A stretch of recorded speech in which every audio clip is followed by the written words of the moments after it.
Ugh, what am I gonna do for this project? This book is so mushy, like a Disney princess movie or something.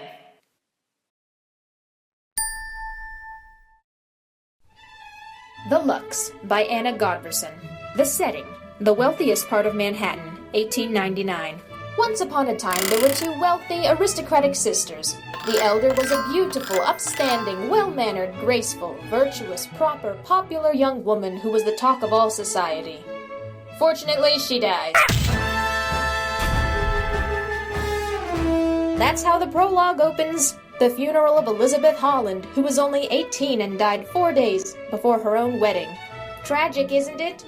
So, you'd think this would be a Victorian murder mystery, right?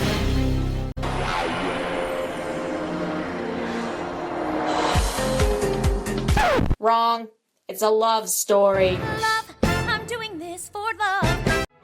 Chapter 1 opens on September 16th, just 18 days before Elizabeth dies.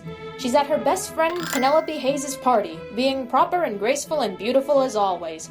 You see, Elizabeth is the good girl, unlike her younger sister Diana, who hates conformity and being proper and would rather be kissing an artist in the hall closet. Naughty baby, naughty baby.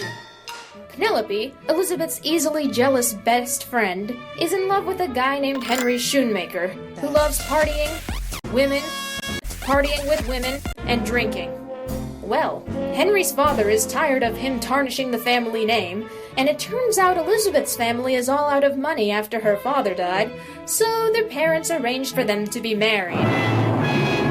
Oh no! Okay, so these two barely know each other, and once they meet, they don't even like each other. Penelope is madly in love with Henry, and she's convinced that the rumors that he's going to propose are about her. Henry falls in love with Elizabeth's sister Diana, and Diana ends up falling hard for him. Elizabeth, it turns out, is in love with her family coachman, Will Keller, and she's not the good girl everyone thinks she is.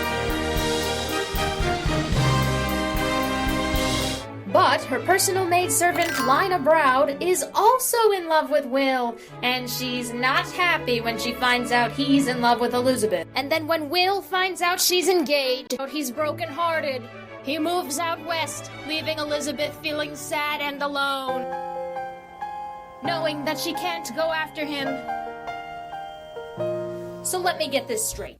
Elizabeth has to marry Henry. Penelope loves Henry. Henry loves Diana. Diana loves Henry. Elizabeth loves Will. Lina loves Will. Will loves Elizabeth. Man, this love triangle isn't even a triangle anymore. Anyway, when Penelope finds out her dream boy is set to marry her best friend, she's downright humiliated and then turns vengeful. This is her plotting her revenge with her comical evil sidekick Bucky while maniacally stroking her small dog. And then she ends up being the last person to see Elizabeth alive. Not to mention, Lina hates Elizabeth with a burning passion, and she'll do anything to keep Elizabeth away from Will, including going to a bar with a shady guy who claims he can make her problem disappear. And then there's Henry, who never wanted to marry Elizabeth in the first place, and Diana, who was smiling during her sister's funeral. Little bit suspicious? The question is, who killed Elizabeth Holland? Now, don't get me wrong. This is not some trashy, sappy romance novel. It is a well-written, historically accurate, incredibly detailed, sappy romance novel. I don't know which one is worse. The author describes every single dress, every single setting, down to how many tassels are on each curtain. The long, constant descriptions can be hard to get through. And also, the characters can be very annoying. I guess that makes them more realistic, since nobody's perfect. But they're just so fancy. I mean, 400 pages of hoity-toity parties and dress shopping and carriage rides in the park with so many twists and turns and backstabbings and double crosses like a Victorian soap opera. It gets a little mind-numbing. And since I was expecting a murder mystery, I was a little disappointed. One thing I did like was that instead of having chapter titles, each chapter opens with a quote that relates to what happens in it. Sometimes it's a passage from a book about society, or a letter from one character to another, or an article from the newspaper about what's happening with the characters that day.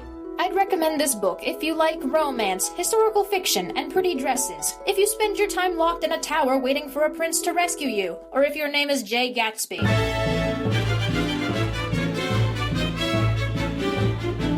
I would not recommend it if you like action, adventure, and fantasy, if you hate mushy love stories, or if you don't feel like reading 200+ pages worth of descriptions about clothes and settings. All in all, I was satisfied with the book's ending. I thought it was worth the read after all.